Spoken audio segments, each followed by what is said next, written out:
Assalamualaikum warahmatullahi wabarakatuh. Salam sejahtera kepada kita semua. Kami PABDI Cabang Riau mengucapkan selamat ulang tahun kepada Perhimpunan Dokter Spesialis Penyakit Dalam Indonesia yang ke-62.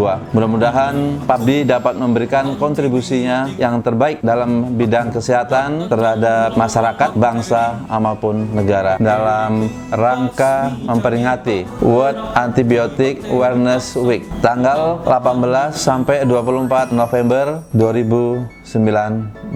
Kami Perhimpunan Dokter Spesialis Penyakit Dalam Indonesia ikut mendukung penggunaan antibiotik secara bijak dan rasional. Mengingat penggunaan antibiotik saat ini oleh tenaga kesehatan ataupun juga masyarakat secara tidak tepat, hal ini mengakibatkan terjadinya resistensi terhadap antibiotik atau kekebalan terhadap antibiotik sudah banyak terjadi di masyarakat saat ini. Sehingga perlunya kewaspadaan kepada kita semua dalam hal penggunaan antibiotik ini secara rasional dan bijaksana. Marilah kita secara bersama-sama mendukung penggunaan antibiotik secara benar dan bijaksana. Selamat ulang tahun kepada Perhimpunan Dokter Spesialis Penyakit Dalam Indonesia. Majulah, jayalah, PABDI Jaya.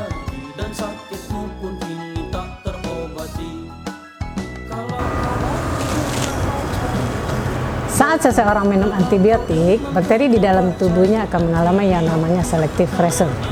Setelah kita meminum antibiotik, bakteri yang peka akan mati, sedangkan bakteri yang kebal akan terus hidup dan bertambah banyak. Akhirnya di dalam tubuh orang tersebut tinggallah bakteri yang kebal saja. Itulah yang dinamakan selective pressure.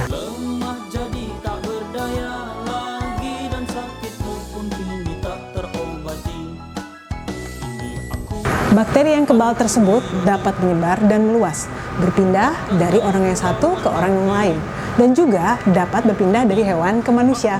Begitu pula sebaliknya.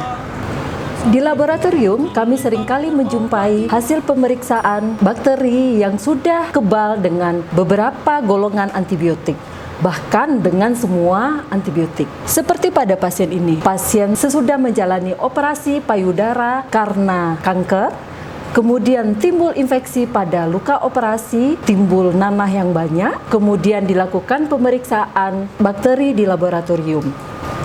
Dari hasil pemeriksaan didapatkan ternyata tidak ada satupun antibiotik yang efektif untuk pasien tersebut. Dari pasien yang menderita penyakit infeksi, dokter akan mengirimkan bahan seperti dahak, darah, air seni, dan nanah untuk diperiksakan ke laboratorium. Kemudian bahan-bahan tersebut akan ditanam di dalam media agar seperti ini, dan kemudian bakteri tersebut akan tumbuh berupa putih seperti ini. Untuk menguji keefektifan suatu antibiotik terhadap bakteri, maka akan dilakukan uji kepekaan antibiotik. Ini adalah cakram antibiotik yang ditanam bersama dengan bakteri yang akan diuji.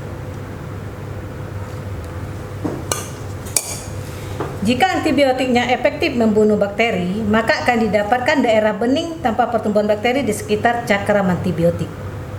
Sebaliknya, jika antibiotik tidak efektif terhadap bakteri, maka tidak akan ditemukan daerah bening atau bakteri dapat tumbuh di sekitar cakram.